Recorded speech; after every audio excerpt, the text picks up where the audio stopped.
Ngithanda ukulibingelela bazalwane ngegama lenkosi uJesu. Siphakathi kohlelo lwethu olukhulu. Sigxile kakhulu kugwalo lwesambulo. Isihloko esibanzi sithi sona isambulo, impendulo yokwesaba kwethu. Revelation, the answer to our fears. uNkulunkulu wakhetha ukuthi aveze, ambule, achasise ikusasa ingakafiki, ukuze nxa isifika sibe lendlela yokubona lokuzisisa, ukuze singesabi, ukuze singathuthumeli, ukuze singehluleki ukuhamba ngezikhathi ezinzima. Sesifunde isambulo ugwalo, siqala kusambulo isahluko sokuqala, safunda isahluko sesibili, safunda isahluko sesithathu, safunda isahluko sesine, safunda isahluko sesihlanu. Ngalolu suku kufanele sifunde isahluko sesithupha, the 6th chapter. Kodwa ngenxa yokuthi lolu uhlelo lalesi sahluko sibanzi kangaka, ngifisa ukuthi ngiyenze isingeniso salesi sahluko. Sizafunda isingeniso, asizukungena kusahluko lesi, sizasephula izibanga ezimbalwa. Namhla ngizafunda isingeniso ukwenzela ukuthi nxa singena kusambulo isahluko ngesesithupha, sizwisise okuqukethwe ileso sahluko, singehluleki ukufunda. Nxa ngisenza lesi singeniso ngifuna ukufunda ama-chapter amabili eBhayibhili. Ngizafunda uMateyu isahluko ngo-24, ngizabuya ngifunde uLuka isahluko ngo-21. Angizukufunda wonke amavesi, ngizabamba ukwenzela ukuthi sizwisise isikhathi esisiya esikiso lesikhathi esizayo lalokhu okuqukethwe isambulo isahluko sesithupha. Ingxenye yakho iyafunyanwa kula ama-chapter amabili engiqeda ukuwakhuluma, ekaMatthew 24, ekaLuke chapter 21. Kungaba lamanye ama-chapters athintekayo e-Old Testament, lezinye izimpawu ezikhona lapha kuzahluko ze-New Testament. Ngifisa kuveza ukuthi ngingakakhuleki, ngifisa ukuveza ukuthi isambulo isahluko ngo-6 yikho lapho okuqhaqhwa impawu khona. Ungafunda lesi sahluko sibanjaniswa lesahluko sahluko 8. So isahluko 6 uyasuka uyobamba usahluko ngo-8.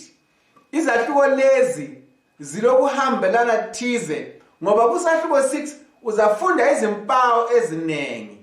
Ezine kubonakala amabhiza agadwe ngabagadi, impawu nxa ziqhaqha. Bese kusithi impawu ezintathu ezimangalisayo kakula mabhiza, kodwa kulezehlakalo.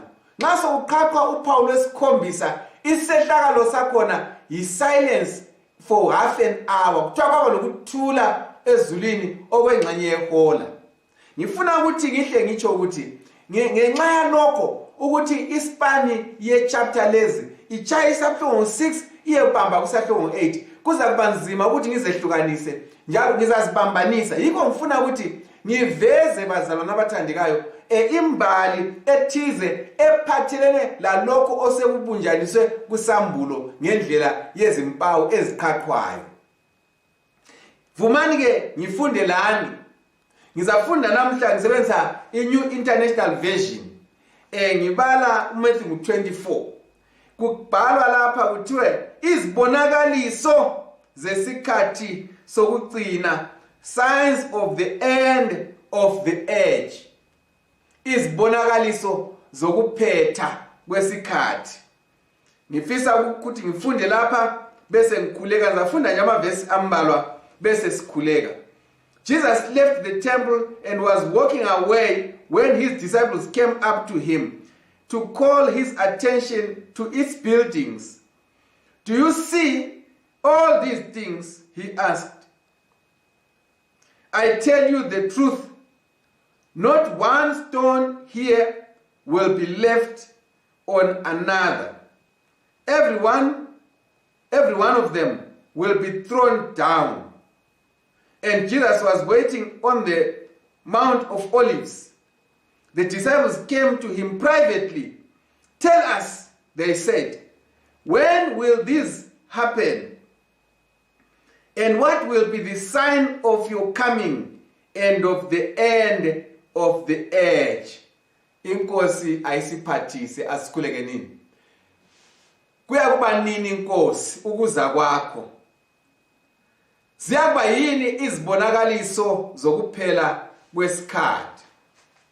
Sengathi inkosi ungasichasisela nxa sivula lolu gwalo sisendlalela isifundo sesambulo isahluko ngo-6 lo 8.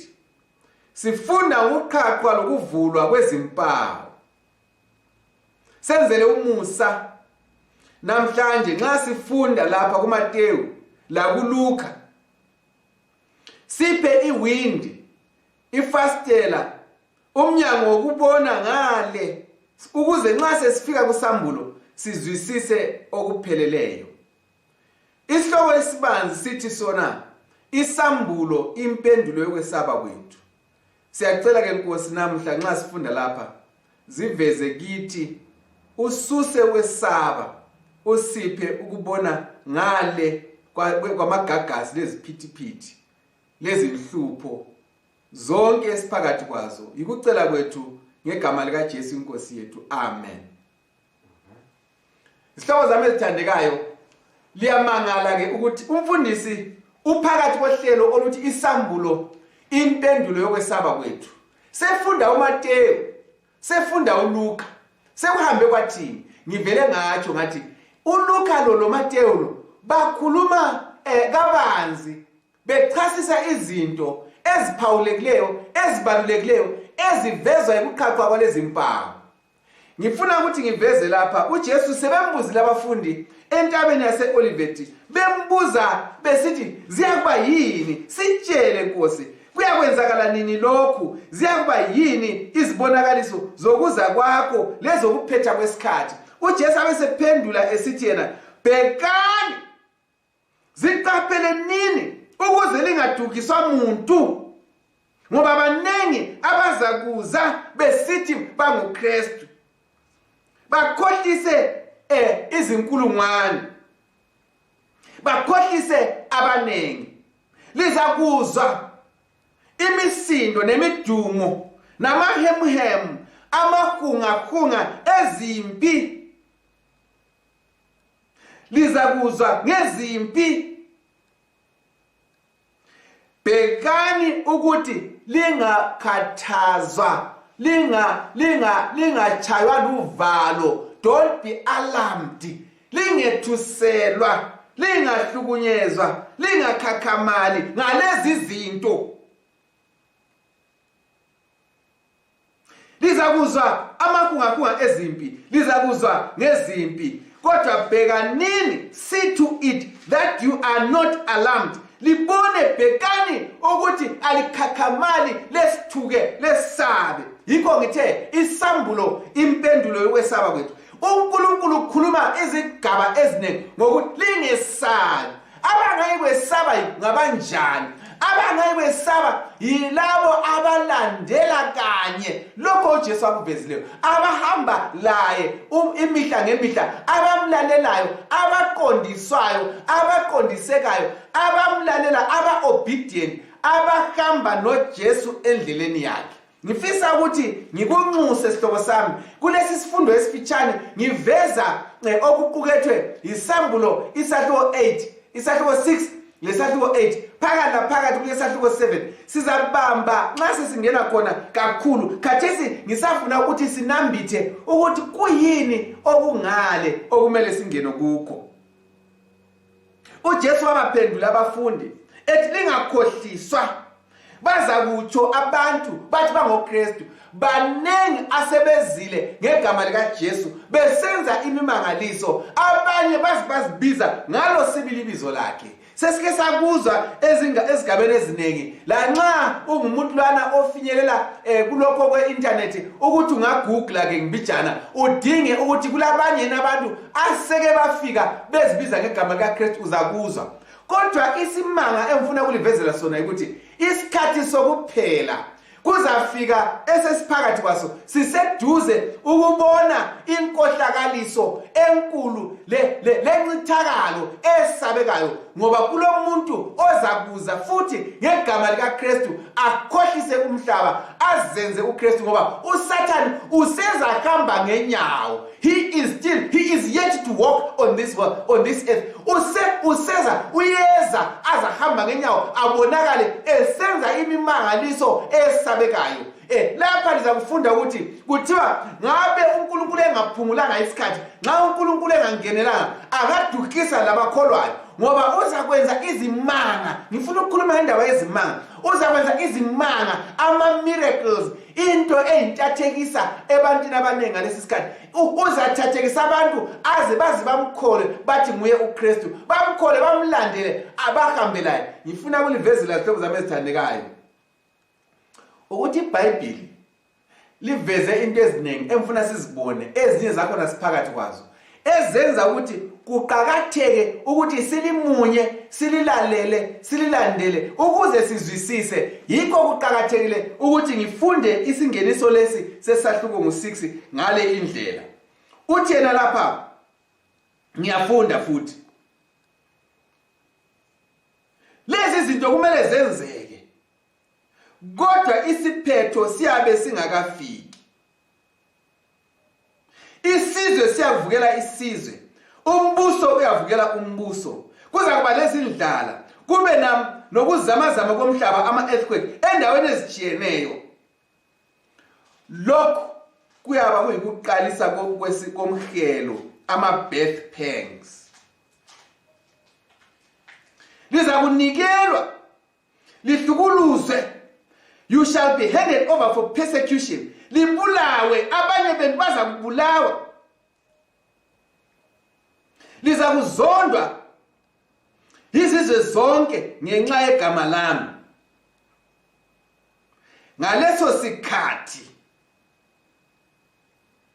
abanengi baza kuphuma, baza kufulathela iqiniso lenkolo yabo, babe sebenikela abanye kuzondwane.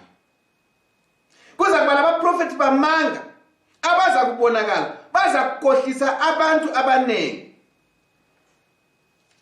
Ngenxa yokwanda kobubi, uthando lwabanengi luza kuphola.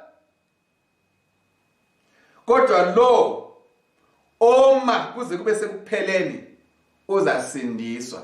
Ngifisa kube yimi, ngifisa kube nguwe. Libambisise amabala engiwafundayo. iBhayibheli yaveza la ukuthi isikhathi esizayo lokho kunye sekuke kwenzeka. Yikho ngithe ngiveza isambulo isahluko ngo-6. Lizakhumbula ukuthi uJesu esanda ukusuka emhlabeni kuke kwaba lesikhathi sokuhlupheka esinzima kakhulu. iJerusalema labhidlizwa, amaKristu achitheka, agcwala indawo yonke. Basuka eJerusalema baya eJudiya, basuka eJudiya bangena eAsia Minor, basuka eAsia Minor bangena eEurope, bangena eSpain, bangena eRome, bangena eItaly, eRome, bafika endaweni ezimbalwa ezibalulekileyo behambisa ivangeli. Babulawa amaKristu ngesikhathi se-Dark Ages, kwafiwa kwabulawana, kwadilika izinto eziningi, kwachitheka igazi laba yinhlanyelo yevangeli. Silapha nje igazi lachitheka elamaKristu bebulawelwa igama likaJesu njengokuveza kweBhayibheli. Into le eyake yenzeka isiseduze ukwenzeka ngesikhathi sethu. Kodwa ngithe mina Isihloko sethu sithi isambulo impendulo yokwesaba kwethu. Liza kufunda ukuthi kusambulo lesi ngizabala sesiyafika kusambulo 12 kuthiwa bamnqoba ngegazi lewundlu. Ngoba indaba yempi enkulu, impikiswano le enkulu, i-great controversy ibalulekile ukuthi abantwana bakaMlimu bazahlutshwa emhlabeni, bazahlukuluzelwa ukukholwa kwabo, bazabhidlizwa, bazabulawa, abanye bazanikelwa, abanye babhidlizwe ngendlela ezitshiyeneyo, abanye bazadilizelwa amabhizinesi, abanye kulimale izimuli, kuchitheke, behlukane umuntu lomkakhe, behlukane kwesabeke. Ngifisa ukuliqinisa hlobo sami ethandekayo uthi uJesu izinto lezi zizakwenzeka. Nxa sezisenzeka ufuna sibe kwazi lokhu engiqeda ukufunda. Uthe kuzazondwana, abanye abantu bazadela ukukholwa, bazanikelana, babhitreyane, bathengisane, abantu omunye athengise omunye. Kube labaprofeti bamanga. Leyo nto engikhuluma ngayo abaprofeti bamanga sesiyibone kuhle igcwele khonapha, ayaphithizela. Ungazi eAmerica bagcwele abaprofeti bamanga, ubuye lapha eZimbabwe bagcwele abaprofeti bamanga, ungene eSouth Africa, ungene eBotswana, ungene eZambia, ungene eMalawi, ungene eMozambique, uhambe eEast Africa, bagcwele abaprofeti bamanga. Uzofika khona eNigeria, uhambe amazwe wonke, akulalizwe eliswela ukuthi kube labantu abangabaprofeti bamanga. And abaprofeti bamanga laba bayabonwa liBhayibheli, liyabachasisa, liyabaveza, lizabazi ngezithelo zabo. iBhayibheli lisho njalo, lizabazi ngezithelo zabo. Libe selisitsho futhi hlolani imimoya, lihlolisise lingakakholwa zonke izinto, lingaphongudla yonke into ebuyayo, lingezwa wonke amazwi abuyayo. Kaphelani ukuthi konke okukhulunywayo kuthiwa kuIsaiah 8 verse 20, to the law and the testimony. If they don't speak according to this word, it means, it shows, it is proof that they have no light of dawn in them. Abala kusa, abula kukhanya. Nxa bengakhulumi ngokomthetho la ngokomfakazi, kutshengisa ukuthi kabanakho ukukhanya, kabathunywanga njengokukhulunywa kwaJeremiah. Abathunywanga, abazange babe semhlanganweni kaNkulunkulu, bakhuluma abazifunela khona, bayabumba. Angikho kuleyo yabaprofeti bamanga okwalamuhla, kodwa ngiyacebisa ukuthi qaphelani izihlobo zami ezithandekayo. Ngiyabaze abazalwane, ngiyasazi izihlobo zami, ngifuna ukulitshela ngilesihlobo mina esithanda ama-miracle, esithanda ama-miracle kakhulu. Nxa kungala miracle sithi akula kukholwa. Ngifuna ukulivezela uJesu uthi ama-miracle ngawabangakholwayo, abafuna ukubona ngezibonakaliso. Abakholwayo bayamazi uJesu, miracle or no miracle, bayamazi lapha hamba khona, bahamba ngentando yakhe la ngelizwi lakhe. Ukukholwa kwabo kakubaselwa, kakukhwezelwa ngama-miracles. Ukukholwa kwabo, they believe no bengabonanga, ngoba nxa ukukholwa sekuyikukholwa ngokubona, kakusekho ukukholwa. We walk by faith, not by sight. Abantwana bakaMlimu kumele bahambe ngokukholwa, hayi ngokubona. Angitshongo ukuthi ama-miracle akumelanga ayenzeke, angitshongo ukuthi abagulayo bangakhulekelwa, angitshongo njalo, kodwa ngithi ungabona ukukholwa kwakho kweyeme kuma-miracles, kweyeme kuyikuthi nxa kungesela miracle akusela ukukholwa, usule problem mzalwane othandekayo. Ngoba banengi abaprofeti bamanga abazakuza belezibonakaliso ezingayisizo. Abanye bazibiza bathi banguKristu. Ngicela ukwazisa ukuthi hamba ngeBhayibheli, ungahambi ngama-miracles.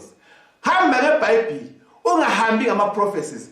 Hamba ngeBhayibheli, ungahambi ngezinto ezihlukumeza umzimba, ezenza umzimba unyukubale, uzizwe usugijima, igazi ligijima. Ungahambi ngezinto ezithabisa inyama, ungahambi ngezinto ezenza uzizwe inwele zisukuma. Hamba ngokuzwayo emkhumbulweni, kunakaneke kucace ukuthi yikho kanye. Litsho njalo ilizwi kaNkulunkulu. Thus said the Lord. Itsho njalo incwadi, utsho njalo umbhalo. Ungabona uhamba ukuthi utsho njalo umbhalo, lazo zonke izinto, whether i-miracle, whether isi-prophet, whether kuyini, kuhlole ngombhalo mzalwane othandekayo. Ngize lapha ngibuyele futhi ngoba imbali yethu lapha ngithe ngifuna ukuveza amavesi la nxa sensiya kusahluko 6 kuzakuba nzima ukuwafunda. Mikho ngifuna ukuwafunda kuqala kweze nxa sesibuyela senza kuphela siwakhumbula, senza ireference. uMateyu isakhiwe ngo-24 lo Luka isakhiwe ngo-21 kukhangele kuhle ukwenzela ukuthi ngeviki elizayo nxa singena kusambulo ube ukhona endabeni ungalahleki. Abese sithi isizwe siyavukela isizwe ngiyifundile. Umbuso uvukele umbuso. Kuzakuba lendlala. Kube lama earthquake ezindaweni ezitshiyeneyo. Lokhu ikuqala kwesikomhelo. Ama earthquake sesiwazwile. Sizakhuluma ngeLisbon earthquake. Sizakhuluma ama earthquake sambalwa engizalipha ama examples zawo, izibonelo zawo. Ukuthi baba le earthquake ngomnyaka onje esikhathini esingaka endaweni engaka. Lawe nxa usafunda ungawadinga uzafica ama earthquake abulele izinkulungwane zabantu. Lakathesi ama tremors ayezwakala angikholwa ukuthi ungacheka kuhle amazwe amanengi esengeke ngacheka kuwo akulalizwe elingazange laba le tremor kwaba lama movements athize kwaba lezi hlakalo ezesabekayo ezinjengalezi kwaba lendlala ezesabekayo ezikhulunywayo ama famines. Ungakhuluma lapha eZimbabwe lapha uzakwazi ukuthi ngama 1940s kwaba le famine ezilayo ngabo 1940s ngabo 1919 1920 zonzana iminyaka kwaba lama famine. Ngikhuluma ngemva kokungena kwevangeli lapha ngemva kokufika kwama missionary. Angikhulumi kusiya lemuva ngikhuluma ngapha sesizwisisa sesibona sesibalisisa. Abadala balama periods ababalayo baqambe ngendlala ka47 baqambe ngezibaluleko ezithize la ngemikhuhlane ethize eyaziwayo engathi mina ubhubhane ezimbalwa lezo zinto esezenzakala. Umhlaba lo uhlangene ngohlupho kathesi siphakathi kobhubhane famines. Kulama famines phakathi kwefamine kulemikhuhlane phakathi kwemikhuhlane kulezinto eziningi ama pestilences. Ngifuna kulezela zithobe zami ezithandikayo into enhle ukuthi ngiveze ukuthi into engizafunda ngayo uSamulo 6 ngizafunda ngento ezimbalwa ezinje ama pestilence imikhuhlane esabekayo. Kule flu esiphakathi kwayo okuthiwa iCovid. Kuke kwaba le Spanish flu ehambelana lona. Abantu bavala ubuso bavala amakhala kwayekelwa imihlangano kwachithwa imihlangano eminingi kwahlukuluzeka abantu lakathesi siphakathi kwawo. Ngifuna ukuveza izihlobo zami ezithandekayo ukuthi into le esikuyo le ingumhlolo wokuphela kwesikhathi. Ngizakuveza lokhu ukuthi ngitsho ngani masinyane nje. Uthi yena lizakunikelwa ukuba lihlukuluzwe. Sengeke ngakubeka lokho. Abanye benu bazakubulawa. Lizakuzondwa. Ngaleso sikhathi abanengi bazadela ukukholwa. Ngifundile imbali le, ngifuna ukuyiphinda. Uthi yena ngokwanda kobubi abanengi bazaphola uthando. Uthando lwani? Ngokwanda kobubi abanengi bazaphola uthando.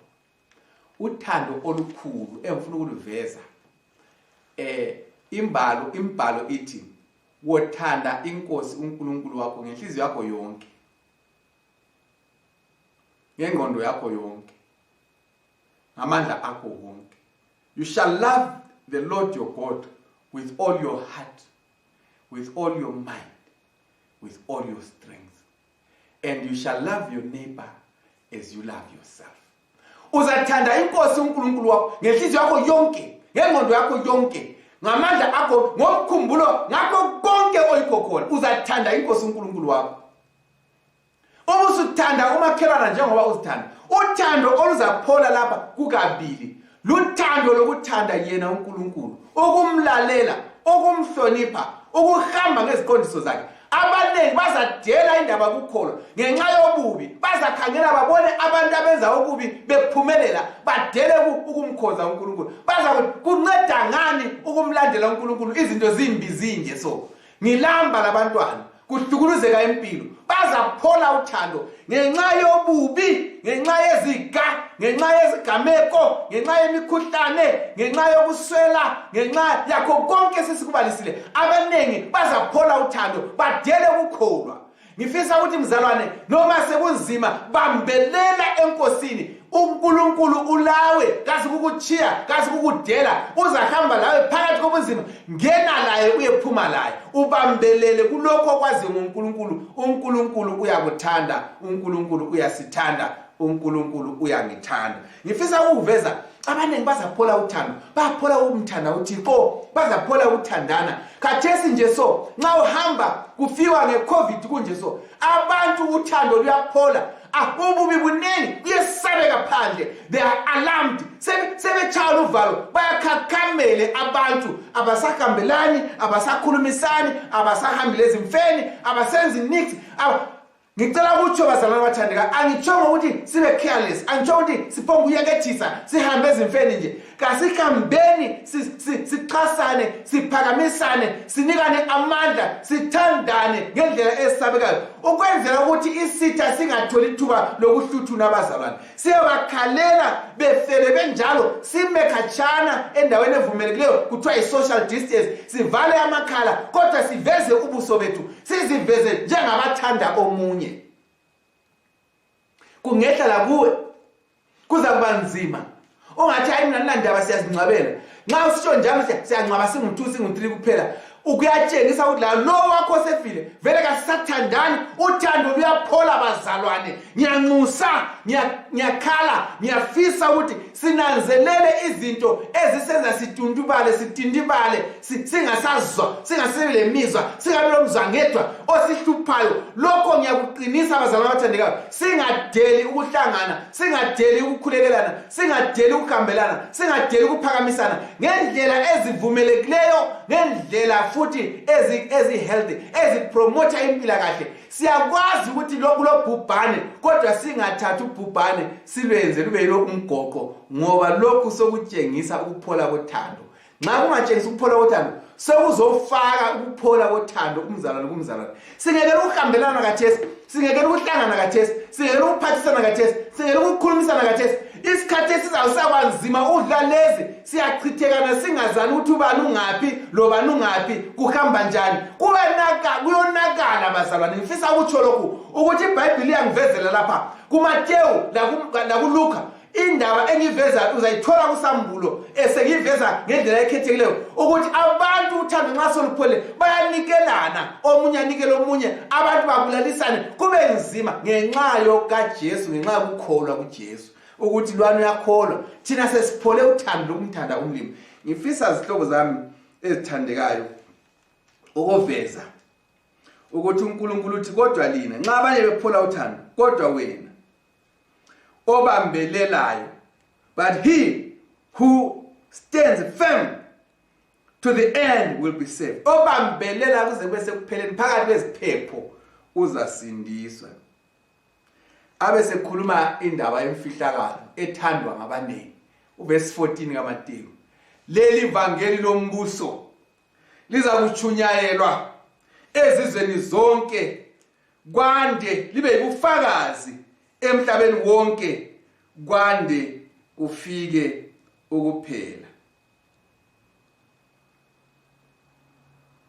ngifisa ukuthi izihlobo zami ezithandekayo ngikubambe khonapha ngifuna ukweqa amavesi ambalwa asiza wabamba amavesi la kodwa aveza okunye evele sengikukhulumile uvesi ngo20 uthi khulekani ukuthi leso sikhathi esinzima nxa sifika lesikhathi sokubaleka kungabi ibusika kungabi lisabatha ngifuna ukuthi nje briefly ngithi mina khathi uJesu ulani lesabatha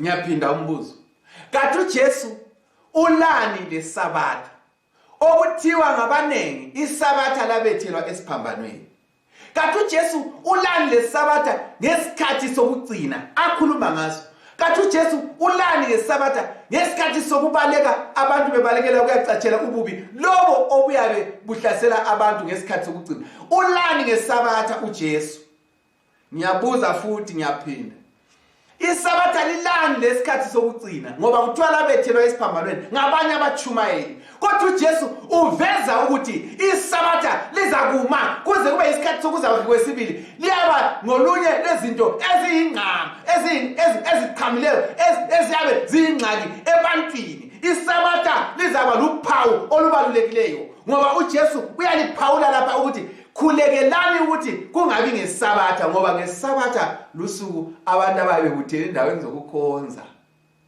kuyakubalula ukuthi babanjwe bese endaweni yokukhonza. Khulekelani ukuthi usuku lokubaleka lungabi ngesabatha. Ufuna ukuthi ngikubuze umbuzo wena ozwayo. uJesu ulani ngesabatha ngesikhathi sokugcina? Wena ongaphi kwesabatha ngesikhathi sokugcina? Uzibuze nalowo mbuzo ufundisise lapha. Ungayengwa ngoba kuthiwa kuzabuya abaprofeti bamanga. Abaprofeti kuhlanganisa teachers and those who foretell, abakhuluma ngokuzayo, abafundisayo labakhuluma ngokuzayo. Ngoba iBible prophecy ihlanganisa abantu abafundisayo, ihlanganisa abachumayeli, ihlanganisa la abakhuluma ngokuzayo. Abantu abathi bayazi bayaboniswa. Abaprofeti kayisibo kuphela abantu ababoniswayo, yibo bonke abafundisayo, ababonisayo, ababona ukuthi bathi babona ikusasa, lalabo abachumayelayo. Kuphela indaba le ngiyifundileyo uLuke uMateyu ngu24 ivesi ngu20 ibale kuhle uzibuza ukuthi uJesu ulani ngesabatha ngesikhathi sokugcina. Ngifisa ukuthi ngingayikhatshana ngifuna ukufunda lapha amavesi lambalwa ngiyigoqe khona. Ngisazi ukuthi lina selizaqedisa ukubala ke uMateyu liyefika la kuLuka. KuLuka ngizadlula kancane kule verse 1 or 2 engiwafunayo. Lapha uthi yena uthi uba umuntu engakutshela ukuthi uJesu senkangala ungasondeli. Angathi nangu ngapha ungayi. Angathi usendlini ephakathi ungakholwa. Uthi njengonyazi mu verse 27 uthi njengombane ubayima usuka empumalanga usiya entshonalanga ukuza kwaJesu kwendodana yomuntu kuza kuba njalo. Lapho ephenduka esiza uzacaca amehlo onke asanjani bazalwane aza kumbona singayengwa ngumuntu ngitshola kancane. Abe sesithi kuzakuba lesikhathi sokumnyama, the sun will be darkened, the moon will give not its light. Inkanyezi ziyakuwa emkhathini kanti ke izidalwa, the heavenly bodies, zonke lezi inkanyezi inyanga lokunye konke okusemkhathini uthi kuzanyikinywa. Nxa selibona lezo zinto ezinjalo indodana yomuntu iyabe isizaqhamuka ivela empumalanga, iyabe isiza ukusa kuyabe sokuzafika kuzaba lokukhala emhlabeni ongazakubonakala. Abantu bazakulila ngaleyo ndodana. Mfisa ukuthi bazalwane bathandekayo ngingakavali ngifuna kuyafika kuLuka ngu21 just okwesikhatshana nje esifitshane. Luka ngu21 ngifuna ukuveza into ekhona phakathi kwethu khathesi evele isihlupha kakhulu emfisa ukuthi sibambisise. Luka isahluko ngo21 bengifunda lapha ukuthi kuyakuba khona kuzaba lezibonakaliso emkhathini. Nguvesi ngu25 kuLuka ngale bengiyifunda kuMateyu. Verse 25 kuyakuba lezibonakaliso emkhathini elangeni lenyangeni lenkanyezini. On the earth nations will be in anguish and perplexity at the roaring and tossing of the sea. Seliyabona into okuthiwa ngama-tsunami. Labona into okuthiwa ngama-typhoon. Labona into okuthiwa ngama-cyclone.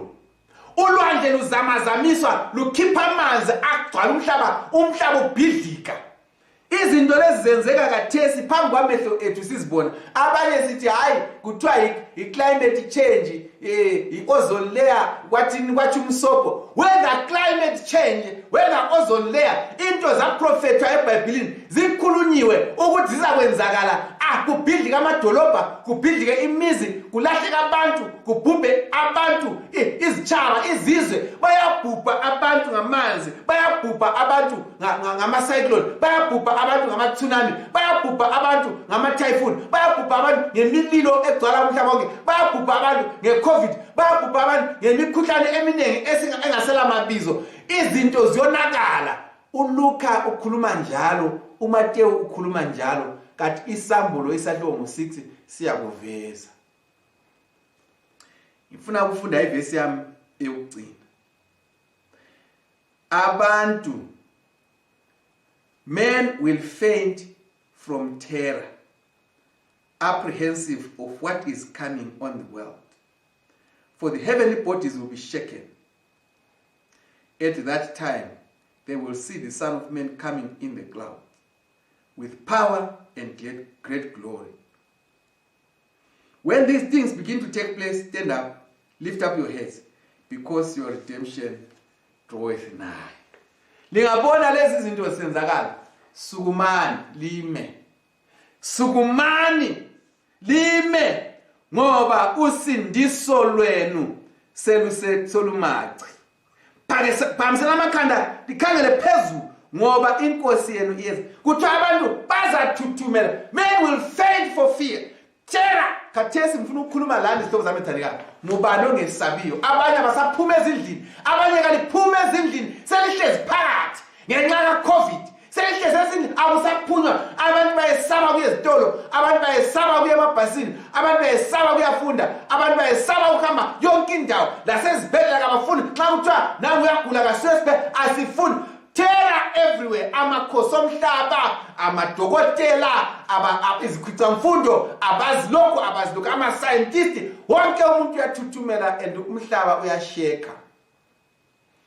Ngithe ngifuna ukuveza ukuqhaqhwa kwezimpawu isambulo 6. Isihloko sesifundo sethu sithi isambulo, impendulo yokwesaba kwethu. Mfisa bazalwane abathandekayo, izihlobo zami, linanzelele ukuthi yobo angifundanga isambulo, ngifunda uMateyu, ngafunda uLuka.